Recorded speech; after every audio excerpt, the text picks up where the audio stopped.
और अब से ठीक 78 घंटे के बाद हिंदुस्तान का चंद्रयान चांद की सरफेस पर सॉफ्ट लैंडिंग करने वाला है। पूरी दुनिया की निगाहें इस वक्त चंद्रयान 3 पर लगी हुई है। भारत अब बस इतिहास रचने के करीब ही है।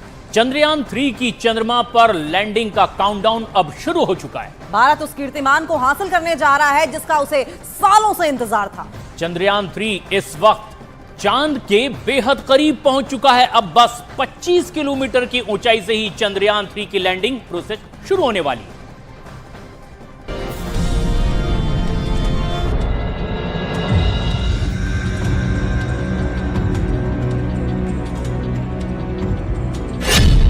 चांद के बेहद पास पहुंचा चंद्रयान 3।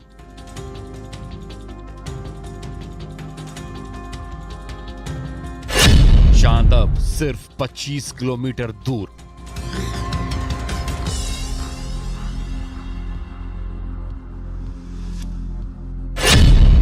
इतिहास रचने वाला है हिंदुस्तान। चंद्रयान 3 का दूसरा और फाइनल डीबूस्टिंग ऑपरेशन रविवार सुबह 1:50 पर पूरा हो गया।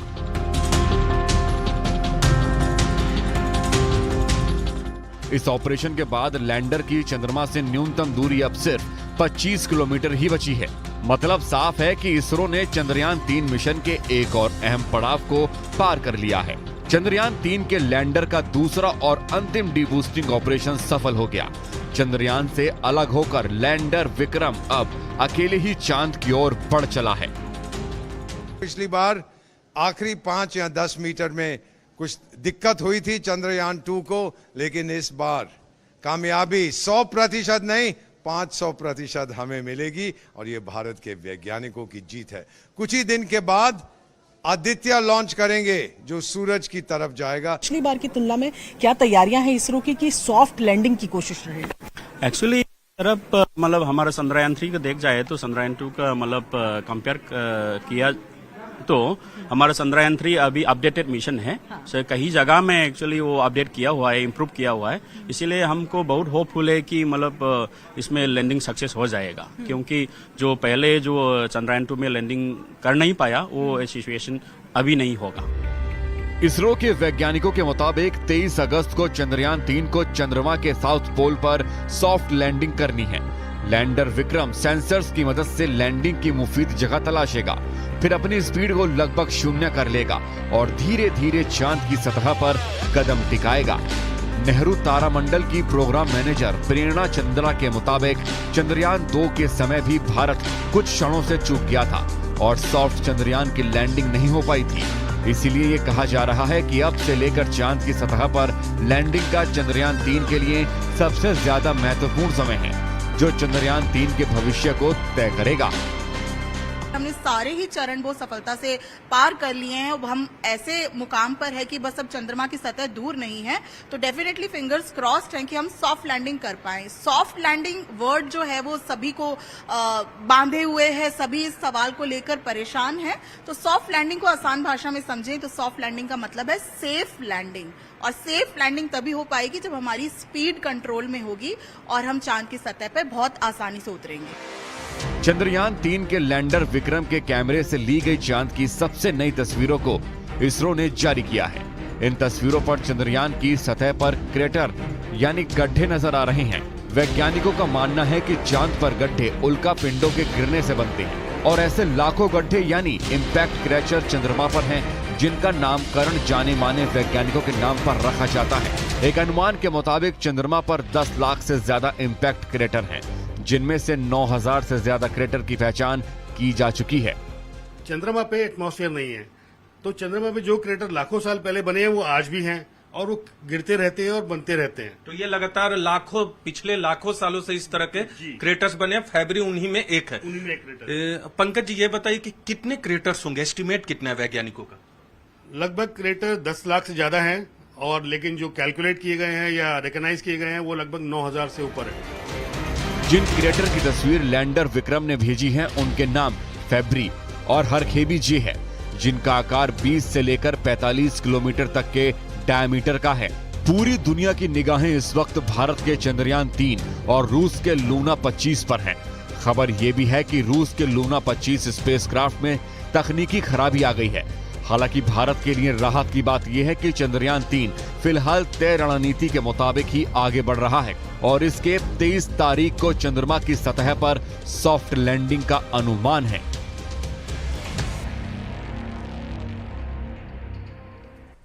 तो चंद्रमा पर लैंडिंग के लिए चंद्रयान का काउंटडाउन शुरू हो चुका है। सॉफ्ट लैंडिंग के बाद अगले 14 दिन तक चंद्रयान 3 चांद से जुड़ी तमाम जानकारी भेजेगा। लेकिन इस बार चंद्रयान में कुछ ऐसी तब्दीली भी की गई है कि अगर वो कामयाब रहती है तो ये मिशन सिर्फ 14 दिन नहीं बल्कि और ज्यादा दिन तक चलने की उम्मीद है। 1 0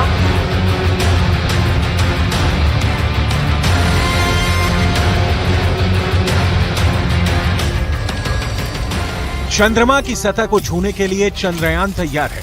कल रात जब हम सो रहे थे तब विक्रम लैंडर ने कामयाबी के एक और पायदान को पार किया। चंद्रयान ने अपने मिशन के एक और हिस्से को पूरा किया। चंद्रयान 3 चांद के एक दिन में ही काम करेगा और इसे इसी हिसाब से काम करने के लिए डिजाइन भी किया गया है।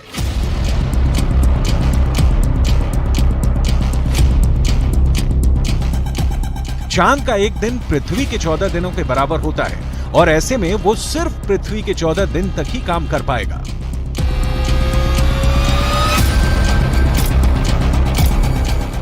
लेकिन इस बार मिशन चंद्रयान में कई तब्दीली की गई है। तब्दीली ये कि चंद्रयान को स्लीपिंग एंड वेकिंग की तरह भी इस्तेमाल किया जा सकता है।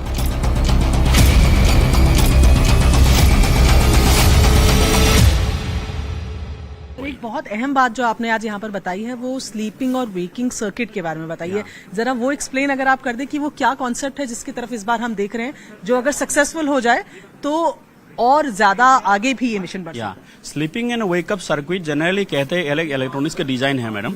सो इलेक्ट्रॉनिक्स के डिजाइन में क्या कहता है, मतलब अगर आप सो रहे हैं तो मतलब बिकॉज चांद में बहुत ठंडा है, सो ठंडा का वजह से एक्चुअली इलेक्ट्रॉनिक्स काम नहीं करता। इतना ठंडा है कि it goes to -180 degree centigrade. So इसमें इलेक्ट्रॉनिक्स काम नहीं करता है। सो अगर आने के लिए उसको पहले मतलब गर्म होना पड़ता है, हीट चाहिए। सो इसके लिए एक्चुअली उसको मतलब पहले उसको गर्म करना है, उसके बाद वो मतलब चार्जिंग और बैटरी चार्जिंग ये सब फंक्शनरी शुरू करना है। इसको वेकअप एंड सर्किट कहते हैं। सो इलेक्ट्रॉनिक डिजाइन का मतलब is a part of the design lender itself.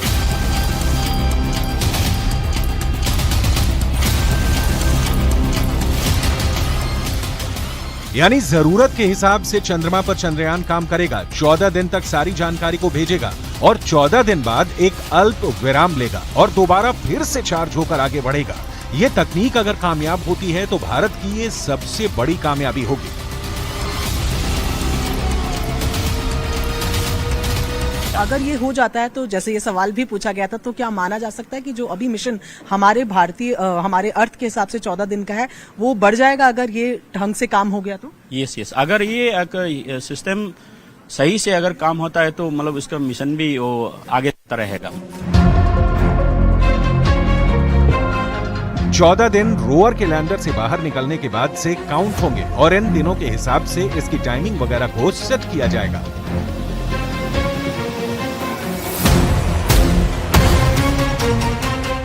इस वक्त विक्रम लैंडर का अहम पड़ाव रफ्तार पर कंट्रोल करना है और लैंडिंग के लिए एक मुफीद जगह की खोज करना है। प्रोपेल्शन मॉड्यूल से लैंडर और रोवर अलग हो गए हैं। लैंडर और रोवर तो अब चांद की लैंडिंग की तैयारी कर रहे हैं, लेकिन अभी प्रोपेल्शन मॉड्यूल चांद की कक्षा में घूमता रहेगा।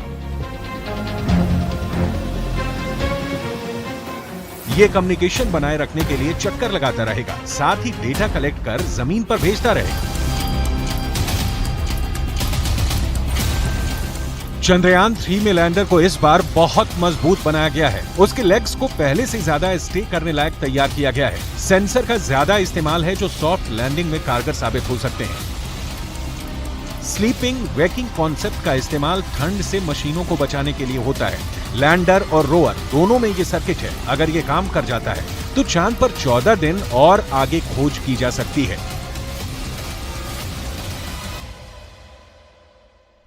और इससे पहले भी भारतीय वैज्ञानिक ये कोशिश कर चुके हैं। 4 साल पहले चंद्रयान 2 अपनी मंजिल से काफी करीब पहुंच गया था, लेकिन धरती से चांद तक के सफर के आखिरी लम्हे में लैंडर विक्रम क्रैश हो गए। 4 साल बाद इसरो ने उस अधूरे काम को पूरा करने के लिए अब तैयारी मुकम्मल कर ली है। और इस बार चंद्रयान 3 का लैंडर विक्रम भी चांद पर उतरेगा। लैंडर के साथ गया प्रज्ञान रोवर भी चांद की दक्षिणी ध्रुव पर शोध करके दिखाएगा।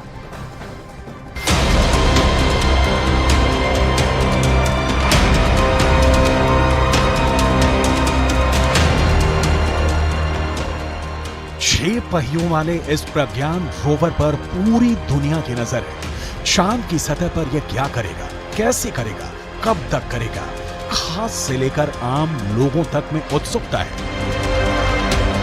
चांद पर चलते हुए यह चंद्रमा की सतह से डेटा इकट्ठा करेगा, उसके रहस्यों से पर्दा उठाएगा।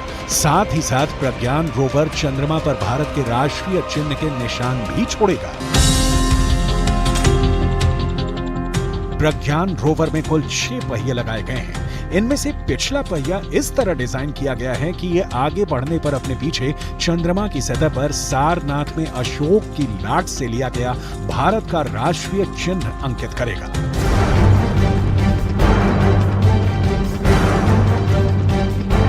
वहीं इसका दूसरा पिछला पहिया इसरो का निशान प्रिंट करेगा। यानी प्रज्ञान के पहिए से उकेरे गए निशान हमेशा के लिए चांद पर भारत की मौजूदगी की गवाही देंगे।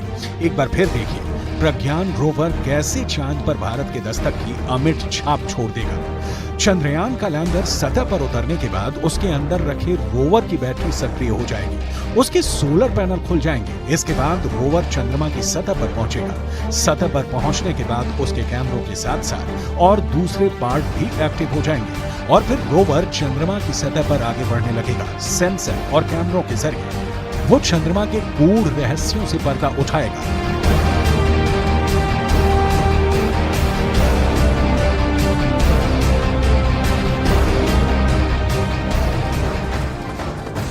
Propulsion module, lander, rover. जी हां, भारत का प्रज्ञान रोवर चांद की जमीन पर अपने निशान तो छोड़ने ही वाला है, उसके रहस्यों का पता लगाकर पूरी दुनिया में भारत का डंका भी बजवाने वाला है। और प्रज्ञान रोवर में इसरो ने ऐसी क्या ताकत भरी है? प्रज्ञान आखिर क्यों अंतरिक्ष विज्ञान के इतिहास में अपना नाम दर्ज करवाने जा रहा है, इसे भी जानना बहुत जरूरी है।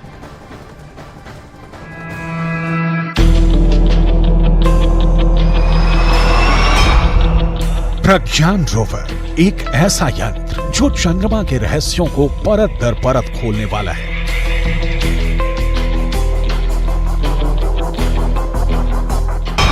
लैंडर से बाहर निकलने के बाद सबसे पहले प्रज्ञान अपने खास यंत्र से चांद की सतह पर जमी धूल को उत्तेजित कर देगा, जिसके बाद चांद की धूल से अलग अलग तरंगें निकलनी शुरू हो जाएंगी।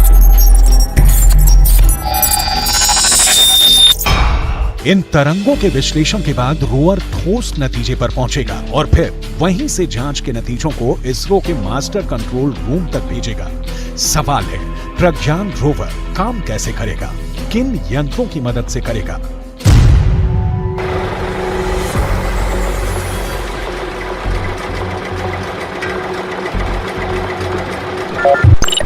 प्रज्ञान रोवर APXS से लैस है। APXS यानी alpha particle X-ray spectrometer. APXS चंद्रमा की सतह की मौलिक संरचना की जानकारी जुटाएगा।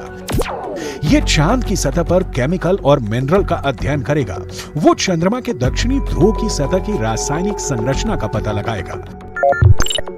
वहीं रोवर में लगा लिप्स यानी laser induced breakdown spectroscope landing site के आसपास की चांद की मिट्टी और चट्टानों में मैग्नीशियम और एल्यूमिनियम जैसे रासायनिक तत्व किस अनुपात में मौजूद हैं, इसका विश्लेषण करेगा।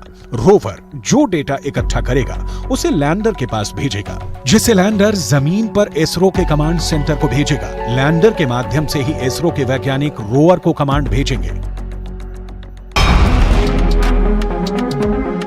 प्रज्ञान के काम की शुरुआत लेजर बीम के साथ होगी। लेजर बीम की मदद से रोवर चंद्रमा की सतह के एक टुकड़े को पिघला देगा। इस प्रक्रिया में मौके से जो गैसें निकलेंगी, रोवर उन गैसों का विश्लेषण करेगा। चंद्रमा पर रोवर सोलर एनर्जी से चलने वाला है। इसके लिए उसमें खास तरह के बहुत ही शक्तिशाली सोलर पैनल लगाए गए हैं। रोवर का नाम इसरो ने प्रज्ञान रखा है। प्रज्ञान का अर्थ बुद्धि और विवेक से जुड़ा है। लेकिन ऐसा नहीं है कि प्रज्ञान रोवर चंद्रमा की सतह पर बहुत लंबी दूरी तक दौड़ लगाने वाला है। परीक्षण के दौरान रोवर प्रज्ञान लैंडर से 500 मीटर से ज्यादा दूर नहीं जा सकेगा। प्रज्ञान 1 सेंटीमीटर प्रति सेकंड की रफ्तार से बढ़ते हुए करीब 500 मीटर की दूरी तय करेगा।